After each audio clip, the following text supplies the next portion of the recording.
এই যে আহলে হাদিস আহলে হাদিস এরা জানাজার পরে মোনাজাত তুইলা দিছে, তারপরে ফরজ নামাজের পরে দোয়া তুইলা দিছে, 40 তুইলা দিছে, জিয়াফত তুইলা দিছে, 3 দিনা তুইলা দিছে, অর্থাৎ সব তুইলা দিয়ে এখন কয় সুন্নত লাগবে না। কতদিন পরে কই বই হাফ প্যানের মতো কইবা আর মোনাজাতই লাগবে না। কথা বলেন, কথা বলেন। এদের কাছ থেকে ইমান আমল হেফাজত রাখবেন। এরা জুতা চোরের চেয়ে আরো নিকৃষ্ট, এরা ইমান সুর। আর মানুষের ইমান চুরি করতে করতে এখন মানুষের আমল পর্যন্ত দইরা ফেলাই দিয়েছে। কয় সবে বরাতের রাতে কয় এগুলা বাধ্যতামূলক কোনো ইবাদত নাই, ওই দিন কেন আল্লাহর ডাকাডাকি এত ডাকাডাকি করো কেন, কি দরকার আছে? এদিন ইবাদত করা, দলবদ্ধ হয়ে ইবাদত করা, ওই দিন বিলে বেদাত, কুসংস্কার। জোরে বলি নাউজুবিল্লাহ। অথচ আল্লাহর কোরআন সূরাতুদ দুখান 25 পারায় সূরা শবে বরাতের কত চমৎকার আলোচনা। এবং ইবনে মাজাহ, বুখারী শরীফ, তিরমিজি শরীফ থেকে আজকে আপনাদেরকে রেফারেন্স দিয়ে কথা বলবো ইনশাআল্লাহ। সহিহ সনদে হাদিস আছে, সহিহ সনদে। অথচ এরা বিশ্বাস এগুলা জাইন্নাও করে না। কারণ কি জানেন? এরা পয়সা খায়, আমেরিকা ডলার খায়। আর এরা বইলা দেয় তোরা শুধু মুসলমানদের ভিতরে যত মাইল লাগাইতে পারবি তত ডলার বেশি, যত মাইল বেশি তত ডলার বেশি, যত ফিতনা লাগাইতে পারবি বেশি তত বেতন বেশি। এই হলো আহলে হাদিসদের কাজ। দেখেন উত্তরবঙ্গের রাজশাহীর লোকটার মাদ্রাসা যে ফিলিস্তিনের আমার ভাইদের উপর আক্রমণ করছে, তাদের ঘর বাড়ি ভিটা বাড়ি সব নষ্ট করে দিচ্ছে, সেই ইসরায়েলরা আইসা আজকে লা মাযহাবীদের আহলে হাদিসদের মাদ্রাসা ভিজিট করে, অডিট করে, ধর্ষণ করে, পরিদর্শন করে।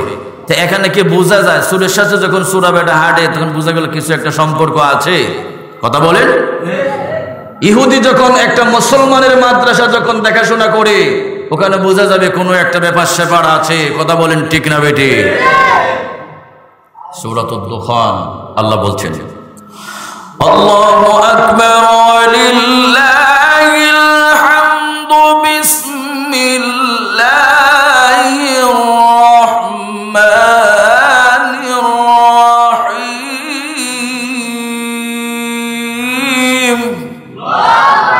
বড় করে বলে আল্লাহু আকবার। আল্লাহ বলছেন হামিম, সুস্পষ্ট। আব্দুল্লাহ ইবনে আব্বাস এই হামিমের অর্থ করেছেন, তাফসীর করেছেন। এই আয়াতগুলোকে বলা হয় হারফে মুকাত্তাআত, এগুলোর কোনো অর্থ নাই। তারপরেও যারা জ্ঞানে গভীর, আল্লাহ বলছে ফাতাবিরু ইয়া উলিল আলবাব, ফাতাবিরু ইয়া উলিল আবসার, যারা জ্ঞানে গভীর আমার কোরআনের ব্যাখ্যা করবে। আল্লাহ বলে দিয়েছে, আল্লাহ মাঝে মাঝে কোরআনটা হেডলাইন দিয়েছে কোনো জায়গায়, আবার কোনো জায়গায় কিন্তু বিস্তারিত আলোচনা করেছেন। যেখানে আল্লাহ হেডলাইন দিয়েছে, শিরোনাম দিয়েছে, ওখানে আল্লাহ তাআলা ফাতাবিরু ইয়া উলিল আলবাব, ফাতাবিরু ইয়া উলিল আবসার, যারা জ্ঞানে গভীর, ভিতরের চক্ষুষ্মান, আল্লাহকে তোমরা ব্যাখ্যা করো। সুবহানাল্লাহ। আব্দুল্লাহ ইবনে আব্বাস এই হামিমের তাফসীর করেছেন, কিয়ামত পর্যন্ত যে জিনিসগুলো স্থায়ী থাকবে, স্থির থাকবে, আল্লাহ তাআলা হামিমের অর্থাৎ এগুলোর কসম করেছেন। জোরে বলি সুবহানাল্লাহ। দিয়ে আল্লাহ বলছেন ওয়াল কিতাবিল মুবিন।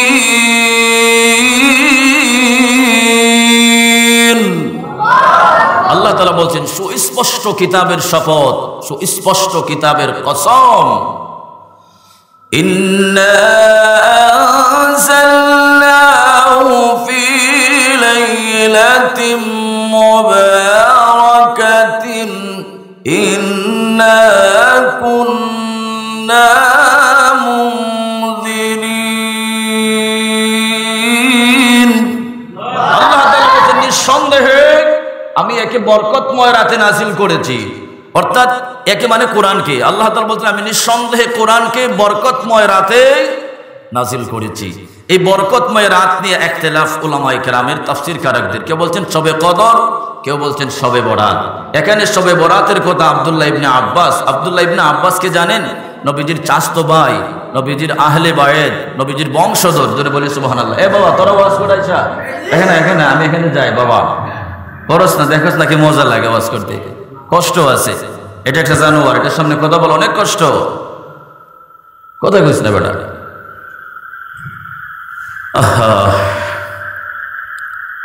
কি বলছিলাম? আব্দুল্লাহ ইবনে আব্বাস রাদিয়াল্লাহু তাআলা। কথা কইলে মুভমেন্ট নষ্ট হয়ে যায়। বউ ফোন দিচ্ছে আবার। ভালো থাকো, সুখে থাকো, ওয়াজে আছি। তো আব্দুল্লাহ ইবনে আব্বাস রাদিয়াল্লাহু তাআলা আনহু থেকে তাফসীর করেছেন যে এই বরকতময় রাত হলো শবে বরাতের রাত। জোরে বলি সুবহানাল্লাহ। কোরআন নাজিলের তিনটা প্রেক্ষাপট আছে, কোরআন নাজিলের তিনটা সিস্টেম আছে, তাফসীর কারকরা তাফসীর করেছেন। হযরতে আব্দুল্লাহ ইবনে আব্বাস রাদিয়াল্লাহু তাআলা আনহু বলছেন বরকতময় রাত হলো শবে বরাতের রাত। হযরতে আব্দুল্লাহ ইবনে আব্বাস রাদিয়াল্লাহু তাআলা আনহু সহ অনেক মুফাসসিরিন কেরাম তাফসীর করেছেন এই বরকতময় রাত হলো শবে বরাতের রাত। কোরআন নাজিলের তিনটা প্রেক্ষাপট রয়েছে। পহেলা নাম্বার প্রেক্ষাপট হলো আল্লাহ তাআলার কুদরতি জবান মুবারক থেকে, কুদরতি আজল থেকে আল্লাহ তাআলা যেদিন কোরআন নাজিল করেন ওই দিনটা ছিল শবে বরাতের রাত। ওই দিন আল্লাহ তাআলা লৌহে মাহফুজে কোরআন নাজিল করেছেন। জুড়ে বলুন সুবহানাল্লাহ। তারপরে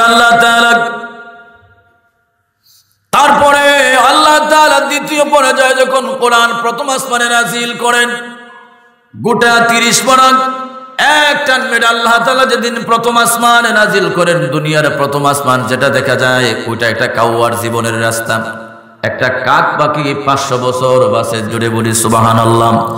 একটা কাউয়া 500 বছর বাসে। এই জমিন থেকে আসমানের দূরত্ব প্রায় 500 বছরের রাস্তা। এই প্রথম আসমান আল্লাহ তাআলা যেদিন কোরআন নাজিল করেন ওই দিনটা ছিল শবে কদরের রাত, যেটা রমজান মাসে হয়। জোরে বলি সুবহানাল্লাহ। আর সেই প্রথম আসমান থেকে আল্লাহ একদিন নয়, 2 দিন নয়, প্রায় 23 বছরে নবীজির সেনা মোবারকে দীর্ঘ 30 পারা কোরআন নাজিল করে দিয়েছেন। জোরে বলি সুবহানাল্লাহ। বলে আল্লাহু আকবার। তাহলে আমরা বুঝতে পারলাম শবে বরাতের রাতে আল্লাহ যে কোরআন নাজিল করেছেন ওইটা হচ্ছে আল্লাহর কুদরতি জবান থেকে, কুদরতি আসল থেকে লৌহে মাহফুজে কোরআন নাজিল করেছেন। যেদিন লৌহে মাহফুজে কোরআন নাজিল করেন ওই দিনটা ছিল 15ই শাবানের রাত, অর্থাৎ শবে বরাতের রাত। জুড়ে বলি সুবহানাল্লাহ। তাহলে আমাদের দ্বন্দ্ব আর নাই, দ্বন্দ্ব ভেঙে গেল। আমার ভাইয়েরা, সূরাতুদ দুখানের 4 নম্বর আয়াত আল্লাহ বলছেন ফিহা ইউফরাকু কুল্লু আমরিন হাকীম।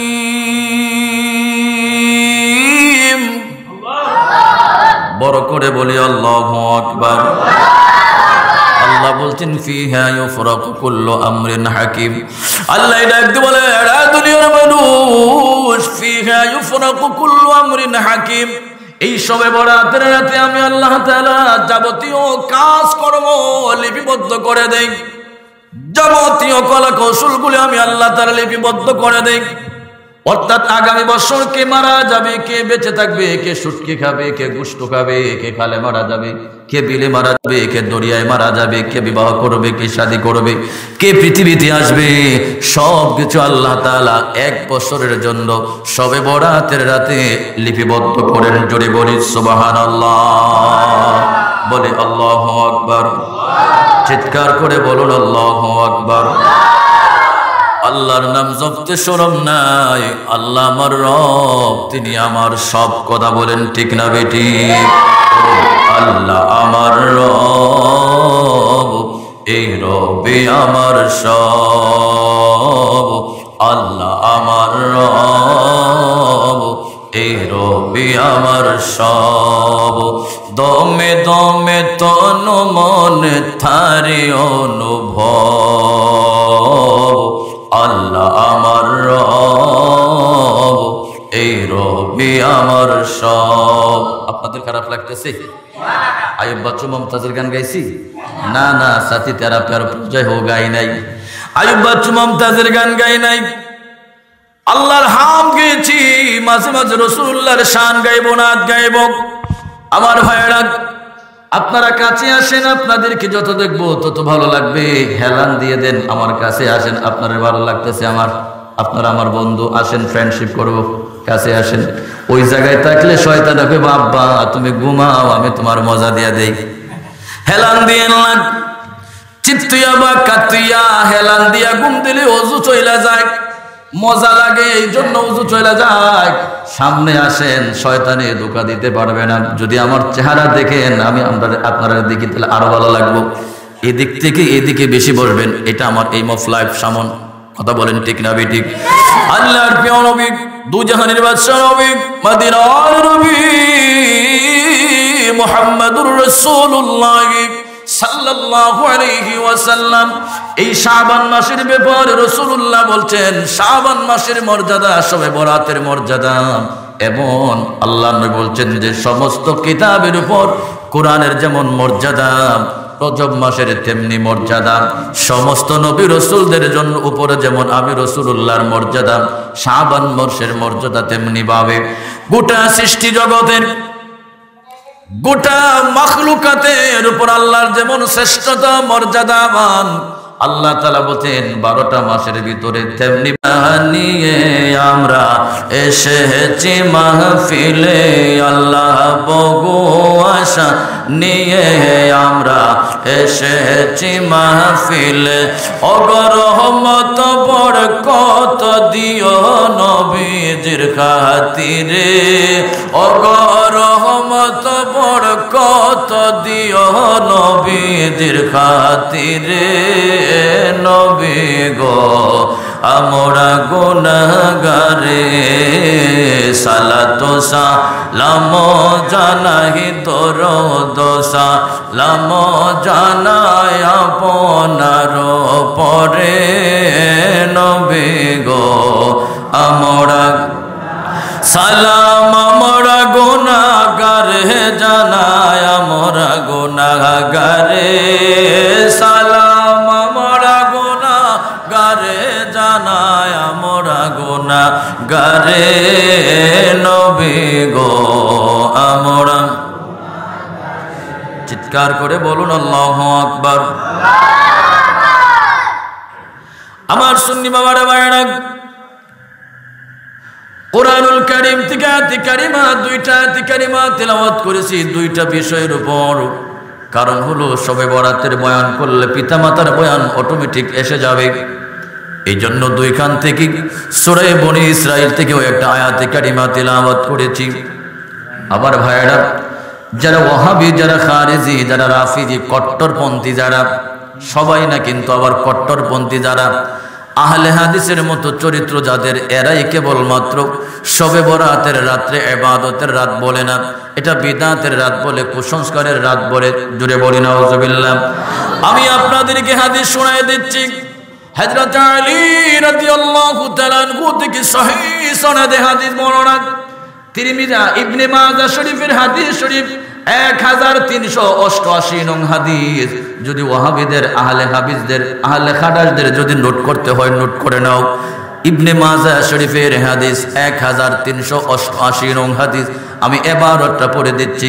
আন আলী ইবনে আবি তালিব রাদিয়াল্লাহু তাআলা আনহু قال قال رسول الله صلى الله عليه وسلم إذا كانت ليلة النصف من شعبان فقوموا ليلها وصوموا نهارها فإن الله تعالى عز وجل ينزل فيها لغروب الشمس إلى السماء الدنيا فيقول ألا من مستغفر فأغفر له ألا من مسترزق فأرزقه ألا من مبتليا فأعافه ألا كذا حتى يطلع الفجر চিৎকার করে বলুন আল্লাহু আকবার। হযরত আলী রাদিয়াল্লাহু তাআলা আনহু নবীজি সাল্লাল্লাহু আলাইহি ওয়াসাল্লামের কাছ থেকে হাদিস বর্ণনা করেন। আল্লাহর নবী বলছেন, যখন শাবান মাসের অর্ধরাত আসে, অর্থাৎ 14 তারিখ দিবাগত রাত, 15ই শাবানের রাত, অর্থাৎ শবে বরাতের রাত যখন আসে, ইযা কানাত লাইলাতুন নিসফি মিন শাবান ফাকুমু লাইলাহা, তোমরা এই রাতে দাঁড়াও, ইবাদতের জন্য দাঁড়াও, নামাজের জন্য দাঁড়াও। ফাকুমু লাইলাহা ওয়াসুমু নাহারাহা, পরের দিন তোমরা রোজা রাখো। সুবহানাল্লাহ। ফাকুমু লাইলাহা ওয়াসুমু নাহারাহা, পরের দিন তোমরা রোজা রাখো। কেননা ফাইন্নাল্লাহ তাআলা আযজা ওয়া জাল্লা ইয়ানজিলু ফীহা লিগুরুবিশ শামসি ইলা সামাইদ দুনিয়া, কেননা ওই দিন সূর্য ডুবার পর থেকে আল্লাহ তাআলা প্রথম আসমানে আসেন, অর্থাৎ আল্লাহর রহমত বরকত ফেরেশতারা প্রথম আসমানে চলে আসে। আল্লাহ এসে ডাক দিয়ে বলেন ফায়াকুলু আলা মান মুস্তাগফিরুন ফাগফির লাহু, কে আচরে তোমরা আমার কাছে ক্ষমা চাও, আমি আল্লাহ তোমাদেরকে মাফ করে দেব। সুবহানাল্লাহ। আলা মান মুস্তাগফিরুন ফাআস্তাগফিরু ফাআরযুকুহু, কে আছো তোমরা রিজিকের অভাব আমার কাছে চাও, আমি আল্লাহ রিজিক দেব। আলা মান মুবতালিয়ান ফাআফিহি, কে আছো বিপদগ্রস্ত, টেনশনে আছো, মুসিবতে আছো, পেরেশানিতে আছো, আমি আল্লাহর কাছে চাও, আমি আল্লাহ মাফ করে দেব। আলা কাযা হাত্তা ইয়াতলু আল ফাজর, আল্লাহ নবী বলেন আল্লাহ তাআলা এইভাবে ফজর পর্যন্ত বান্দারে ডাকতে থাকে। জোরে বলুন সুবহানাল্লাহ। আল্লাহু আকবার। এই ওয়াহাবিয়া সহিহ হাদিস 1388 নং হাদিস, নোট করো, ইবনে মাজাহ শরীফের হাদিস। তারপরে আসছে তিরমিজি শরীফের প্রথম খণ্ডে হাদিস কানা এসেছে আন উম্মি সালামা রাদিয়াল্লাহু তাআলা আনহা قالت ما رأيت النبي صلى الله عليه وسلم يصوم شهرين متتابعين إلا شعبان ورمضان رواه الترمذي। এটাও সহিহ হাদিস। আল্লাহর নবীর স্ত্রী আমাদের আম্মা জান হযরত উম্মে সালামা রাদিয়াল্লাহু তাআলা আনহা এই হাদিস কানা বর্ণনা করেন। হযরত উম্মে সালামা বলেন আল্লাহ নবীজি রমজান মাসে শাবান মাসে অধিক পরিমাণ রোজা রাখতেন, রমজানের পরে যদি কোনো মাসে নফল রোজা বেশি রাখতেন। হযরতে উম্মে সালামা বলেন আল্লাহ নবীজি শাবান মাসে সবচাইতে বেশি নফল রোজা রাখতেন। জুড়ে বলুন সুবহানাল্লাহ। নুজহাতুল মাজালিস ওয়া মুনতাখাবুন নাফাইস, প্রথম খণ্ডে হাদিস কানে এসেছে শাবানু শাহরি ওয়া রজবু শাহরুল্লাহ ওয়া রমাদানু শাহরু উম্মতি, শাবানুল মুকাফফিরু ওয়া রমাদানুল মুতাহহিরু। জুড়ে বলে আল্লাহু আকবার। আল্লাহর নবী দু জাহানের বাদশা নবী মদিনার নবী মুহাম্মদুর রাসূলুল্লাহ সাল্লাল্লাহু আলাইহি ওয়াসাল্লাম বলছেন শাবানু শাহরি, শাবান মাস আমার মাস, ওয়া রমাদান ওয়া রজব শাহরুল্লাহ, রজব মাস আল্লাহর মাস, ওয়া রমাদান ও শাহরু উম্মতি, রমজান মাস আমার উম্মতের মাস। সুবহানাল্লাহ। শাবান ও শাহরি, রাসূলুল্লাহ বলছেন শাবান ও শাহরি, শাবান মাস আমার মাস, ওয়া রজব শাহরুল্লাহ, আর রজব মাস আল্লাহর মাস, ওয়া রমাদান ও শাহরু উম্মতি, আর রমজান মাস হচ্ছে আমার উম্মতের মাস। তারপরে রাসূলুল্লাহ বলছেন শাবানুল মুকাফফিরু, শাবান মাস হচ্ছে গুনাহ মাফের মাস, ওয়া রমাদানুল মুতাহহিরু, আর রমজান মাস হচ্ছে একবারে পাক পবিত্র হওয়ার মাস। জুড়ে বলুন সুবহানাল্লাহ। আল্লাহু আকবার, আল্লাহু আকবার, আল্লাহু আকবার। চাঁদিয়া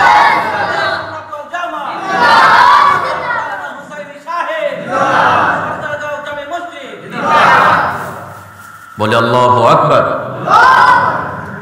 এতগুলি হাদিস, এছাড়া আরো অনেক হাদিস রয়েছে। তিরমিজি শরীফে আরো একটা হাদিস রয়েছে 736 নম্বর হাদিস, যেটা বললাম এই তিরমিজি শরীফে 736 নম্বর হাদিসে আরেকটা হাদিস এসেছে আম্মা জান আয়েশা সিদ্দিকা রাদিয়াল্লাহু তাআলা আনহা থেকে। আম্মা জান আয়েশা সিদ্দিকা রাদিয়াল্লাহু তাআলা আনহা হাদিস কানা বর্ণনা করেন। হযরতে আম্মা জান আয়েশা বলেন পৃথিবীর মানুষ, আল্লাহর নবীজি একদিন আমার বিছানার ভিতর ছিলেন। এটা হাদিস বলছে, হাদিস। আল্লাহর নবীজি একদিন আমার বিছানার ভিতর ছিলেন, লেপের ভিতরে ছিলেন, কম্বলের ভিতর শুয়ে রইলেন। আমি গভীর রাতে রাসূলুল্লাহ আমার কম্বলের ভিতর পাই নাই। এই বাবা তোরা ডিস্টার্ব করছিস, আহারে তোরার জ্বালায় আর ওয়াজ করতে পারতাম না। নবীর চরণেতে সারা জীবন আমি থাকবো, নবীর চরণেতে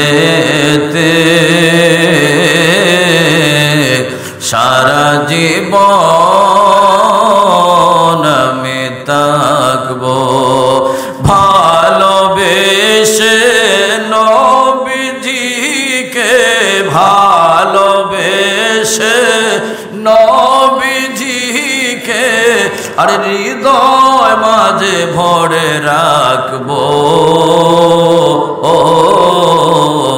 নবীর চরণেতে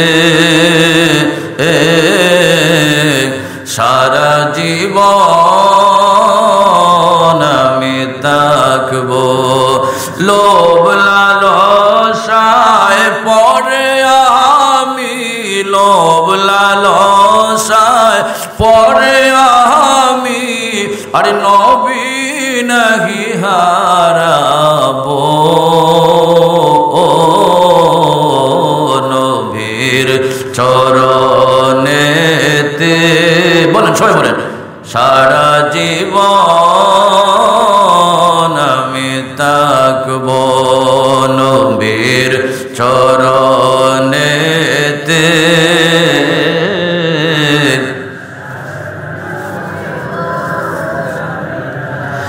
দরুদ সালামে মিলাদ কিয়ামে, দরুদ সালামে মিলাদ কিয়ামে, নূর নবীকে খুশি করব,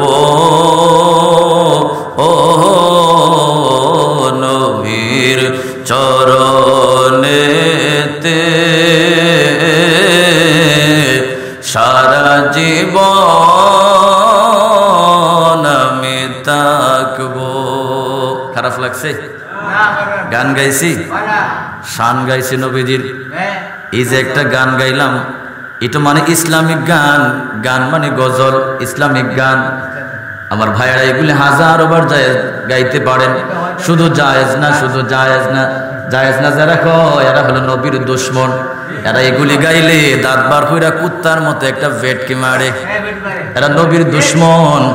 অমিয়া দলিল শরফুদ্দিন বসরি রহমাতুল্লাহ আলাইহি নবীর পাগল পাগল পাগল ছিলেন। কাসিদা লিখতেন, শার লিখতেন, গজল লিখতেন, নবীর শানে জীবন ভর কাটিয়ে দিল। নবীর প্রেমে লিখতে লিখতে, শের আর গজল লিখতে লিখতে জীবনের শেষ পর্যায়ে গিয়া শরফুদ্দিন বসরি অন্ধ হয়ে গেল। আল্লাহর নবী খাবে এসে স্বপ্নে এসে শরফুদ্দিন বসরির একটা চাদর দিলেন, চাদর দিয়ে বললেন, শরফুদ্দিন বসরি ঘুম থেকে উঠে চাদরটা চোখের মধ্যে লাগাই, এবার তুমি তো আমার জন্য সারা জীবন গজল গাইলা, গজল লেখলা, শের লেখলা, কাসিদা লেখলা, তোমার চোখটা অন্ধ হয়ে গেছে, আমি নবী সইতে পারি না। শরফুদ্দিন বসরি, শরফুদ্দিন বসরি ঘুম থেকে জাগ্রত হয় এই চাদরটা চোখের মধ্যে মালিশ করাবা। শরফুদ্দিন বসরি নাক ধরে, দুনিয়ার মানুষ, আল্লাহর জাতের কথা, আমি ঘুম থেকে উঠে দেখি রাসূলুল্লাহ খাবের মধ্যে যে চাদর আমার দিলেন, ঘুম থেকে উঠে দেখি সেই চাদরটাই আমার হাতের মধ্যে, আমি চোখের মধ্যে লাগাইলাম, লাগানোর সাথে সাথে আমার দুইটা চোখ একবারে ভালো হয়ে গেল। জোরে বলুন সুবহানাল্লাহ, আল্লাহু আকবার, আল্লাহু আকবার। আমরা রাসূলুল্লাহর মুহাব্বত চাই কি চাই না? দুই হাত তুলে বলেন, চাই কি চাই না? আর আশার আলো তাহি তো তোমার বাসি ভালো, হৃদয় নামের সিংহাসনে, হৃদয় নামের সিংহাসনে এঁকেছি তোমায় আপন করে, ইয়া রাসূলুল্লাহ, ইয়া হাবিবাল্লাহ, ইয়া রাসূলুল্লাহ,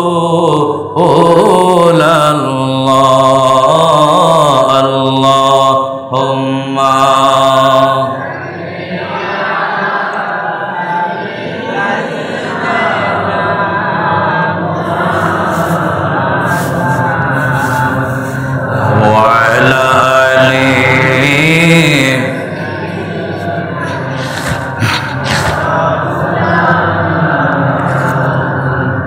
Allahumma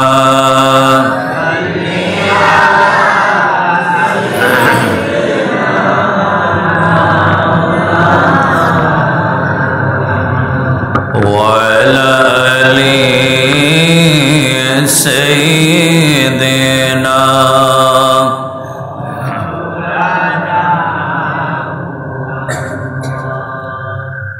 আপনাদের কষ্ট হয়েছে? খারাপ লাগছে? শবে বরাতের অনেক ওয়াজ বাকি রয়েছে, কালেকশন হবে। ও তাহলে আরেকটা হাদিস বলতে হবে। আম্মা জান আয়েশা সিদ্দিকা রাদিয়াল্লাহু তাআলা আনহা বলছেন, আল্লাহ নবীজি এই রাতে জান্নাতুল বাকিতে গিয়া কবরস্থানে গিয়া সাহাবীদের কবর জিয়ারত করছিলেন। সুবহানাল্লাহ। আর রাসূলুল্লাহ তাদের জন্য দোয়া করতে করতে এইভাবে হাত তুলতে তুলতে আল্লাহর কাছে ফানাফিল্লাহ জোর জোর করে পানি পড়ছিল।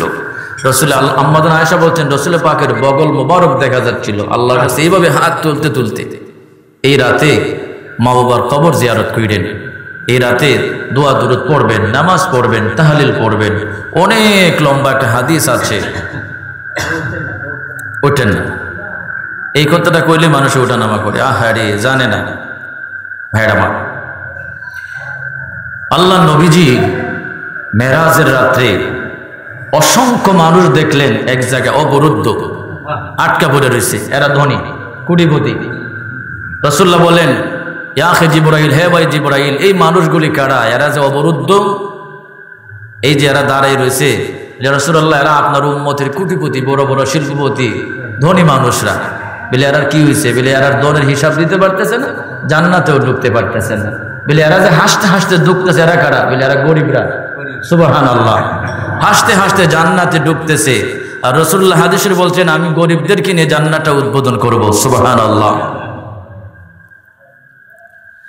আল্লাহর প্রিয় নবী, দুজাহানের বাদশা নবী, সাইয়্যিদুল কাওনাইন নবী মুহাম্মদুর রাসূলুল্লাহ সাল্লাল্লাহু আলাইহি ওয়াসাল্লাম বলেছেন, আল্লাহ তাআলা মাঝে মাঝে বান্দার প্রতি রাগ করেন। বাপ মাঝে মাঝে সন্তানের প্রতি রাগ করে, মা মাঝে মাঝে বাচ্চার প্রতি রাগ করে, আল্লাহ বান্দার প্রতি মাঝে মাঝে রাগ করেন। মা বাপ রাগ করে, সন্তান যখন কথা শুনে না, কথা মতো চলে না, মা বাপ রাগ করে। আল্লাহ বলে, বান্দারে, বান্দা যখন আমার সীমানার বাহিরে চলে, তখন আমি আল্লাহর রাগ উঠে গুসা লাগে, আমি বান্দার প্রতি বেজার হয়ে যায়। আল্লাহ ডাক দিয়ে বলে, দুনিয়ার মানুষ, বান্দার প্রতি আল্লাহ যখন রাগ করে, নবীজি বলছে, বান্দার প্রতি আল্লাহ রাগ হওয়ার পরে, আল্লাহ গুসা করার পরে, এই গুসা ভাঙানোর একমাত্র মেডিসিন হলো দান খয়রাত। বান্দা যখন আল্লাহর রাস্তায় দান করে, তখন আল্লাহ বান্দার প্রতি রাগ গুসা আর তাকে না। জুড়ে বলুন সুবহানাল্লাহ। বান্দা রাগ, আল্লাহ বান্দার প্রতি আর রাগ গুসা করে না। এই সবে বরাতের রাত, এই সবে বরাতের রাতে আল্লাহ তাআলা অসংখ্য অগণিত আজীব আজীব ঘটনা ঘটে লিখে রাখবেন। যেমন নবীজি বলছেন, জান্নাতের মাঝে ফেরেশতারা দাঁড়িয়ে দাঁড়িয়ে আহলান সাহলান মারহাবা জানায়। প্রথম দরজার মধ্যে একজন ফেরেশতা ডাক দিয়ে বলে, আজকের রাত্রে যারা রুকু করবে তোমাদের জন্য সুসংবাদ। তারপরে আরেকজন দরজার মধ্যে ডাক দিয়া বলে, যারা আজকের রাতে সিজদা করে তাদের জন্য শুভ সংবাদ। জান্নাতের আরেক দরওয়াজায় ফেরেশতারা ডাক দিয়ে বলে, আজকে যারা দোয়া করে তাদের জন্য সুসংবাদ। জান্নাতের আরেক দরজার মধ্যে ফেরেশতারা ডাক দিয়ে বলে, মুসলমানেরা, আজকে যারা দোয়া করে, মুনাজাত করে, কান্নাকাটি করে তাদের জন্য শুভ সংবাদ। আল্লাহু আকবার। আজকে যারা দান খয়রাত করে তাদের জন্য শুভ সংবাদ। আল্লাহ তাআলার ফেরেশতারা জান্নাতের গেইটে গেইটে দাঁড়িয়ে দাঁড়িয়ে সবে বরাতের রাতে এইভাবে উম্মতরে ডাকতে থাকে। জোরে বলুন সুবহানাল্লাহ। এই দিন প্রাণ খুলে ইবাদত করবেন, মুঠ ভরে ভরে আল্লাহর রাস্তায় দান করবেন। নবীজি বলছেন, এই মাসটা ইবাদতের মাস। এই মাসে শাবান মাস রাখার কারণ হলো, নবীজি বলছেন, আল্লাহ অধিক পরিমাণে বান্দার আমল নামায় গুনাহ মাফ করাইয়া সওয়াব দেন। এই জন্য এটার নাম হলো শাবান মাস। এটা হচ্ছে দান খয়রাতের মাস, এটা হচ্ছে ইবাদতের মাস। জুড়ে বলুন সুবহানাল্লাহ। এই পৃথিবীতে আল্লাহ তাআলা প্রত্যেকটা সেক্টরে আল্লাহ তাআলা প্রায় 4টা জিনিসকে আল্লাহ দামি করেছেন। যেমন আসমানি কিতাব, কোরআন, তাওরাত, জাবুর, ইনজিল, ইনজিল, কোরআন। এর মধ্যে আল্লাহ সবচাইতে দামি করেছেন আল কোরআন। কোরআনকে প্রাধান্য দিয়েছেন। নবীদের মধ্যে আল্লাহ 4 জন নবীর স্পেশাল করেছেন, ঈসা রূহুল্লাহ, মূসা কালিমুল্লাহ, ইব্রাহিম খলিলুল্লাহ, মুহাম্মদুর রাসূলুল্লাহ। তবে সবচাইতে দামি করেছেন মুহাম্মদুর রাসূলুল্লাহ। জোরে বলে আল্লাহু আকবার। এইভাবে আল্লাহ তাআলা সাহাবীদের মধ্যে আল্লাহ তাআলা 4 জনকে আল্লাহ দামি করেছেন, হযরত আবু বকর, হযরত ওমর, হযরত ওসমান, হযরত আলী। আবু বকরকে আল্লাহ প্রাধান্য দিয়েছেন। ফেরেশতাদের মধ্যে আল্লাহ 4 জনকে দামি করেছেন, আজরাইল, জিবরাইল, মিকাইল, ইসরাফিল। এর ভিতরে আল্লাহ তাআলা জিবরাইলকে আল্লাহ প্রাধান্য দিয়েছেন। দিনের মধ্যে আল্লাহ চারটাকে প্রাধান্য দিয়েছেন। একটা হলো আরাফার দিন, আরেকটা হলো ঈদুল ফিতরের দিন, ঈদুল আজহার দিন, তারপরে আরেকটা কি হলো জুমার দিন। আল্লাহ তাআলা এই চারটা দিনকে আল্লাহ দামি করেছেন। এর মধ্যে আরাফার দিনকে আল্লাহ অধিক দামি করেছেন। সুবহানাল্লাহ। রাতের মধ্যে আল্লাহ তাআলা চারটা রাত আল্লাহ দামি করেছেন। জুমার রাতকে আল্লাহ দামি করেছেন, ঈদের রাতকে আল্লাহ দামি করেছেন, আরাফার রাতকে আল্লাহ দামি করেছেন, শবে বরাত শবে কদরের রাতকে আল্লাহ দামি করেছেন। এর মাঝে আল্লাহ তাআলা শবে কদরের রাতকে আল্লাহ অধিক পরিমাণে দামি করেছেন। জোরে বলুন সুবহানাল্লাহ। এইভাবে মাসের ভিতরে আল্লাহ তাআলা চারটা মাসকে আল্লাহ দামি করেছেন। এটা হলো রজব মাস, শাবান মাস, রমজান মাস, মুহররম মাস। এর ভিতরে আল্লাহ তাআলা নবীজির খাতিরে শাবান মাসকে অধিক পরিমাণে দামি করেছেন। জোরে বলুন সুবহানাল্লাহ। ওই যে নবী ওইদিকে বলছেন শাবানু শাহরি, শাবান মাস আমার মাস। রসুলে পাকের এই কথাটারে ভিত্তি করে আল্লাহ বলছেন আমি শাবান মাসের অধিক পরিমাণে দামি করলাম। সুতরাং এই মাসে বেশি বেশি দান খায়রাত করুন।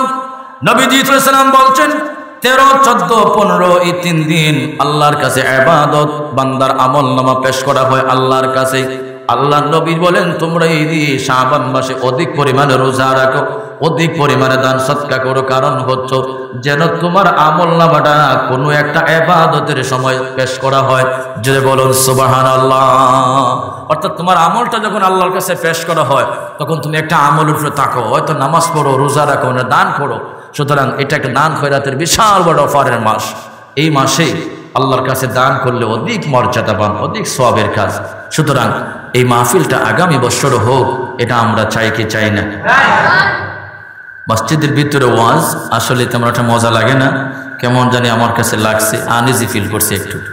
পাশে মাঠে ময়দানে আসলে ওয়াজ ভালো লাগে, শ্রোতারও ভালো লাগে, আমাদেরও ভালো লাগে। এরপরও বলি আলহামদুলিল্লাহ, এতটুক যে পরিবেশ আল্লাহ তাআলা করে দিয়েছেন, শুকরিয়া বলি আলহামদুলিল্লাহ।